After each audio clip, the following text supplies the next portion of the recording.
আমি সেই লোকেদেরকে সহ্য করতে পারি না যারা চেহারা দেখে গণনা করে। ডাইনি বাইরে বেরিয়ে সোনিয়ার শাশুড়ি চুল ধরে দেয় আর সোনিয়া থেকে ক্ষমা চাইতে বলে।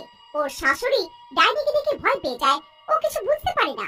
আয় বুড়ি, ক্ষমা চা বউ থেকে। না না, এর কোনো দরকার নেই, শাশুড়ি তো মায়ের মতন হয়। এই তোর সাথে ভুল করেছে, এর সাজা ওর পাওয়া উচিত। না, এটা কেমন কথা বলছো তুমি? এবার তোমার রাগ ছেড়ে দাও।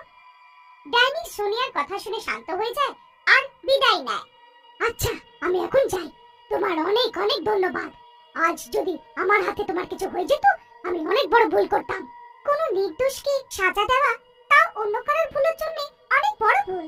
এরপরে খেয়াল রেখো। হ্যাঁ, কিন্তু এমন লোকেদের আমি কি করব? তোমার কিচ্ছু করার দরকার নেই। আমাদের সবার উপরে ঈশ্বর আছে, ও সবাইকে তাদের কর্মের ফল দেয়। এখন দেখো, তুমি তো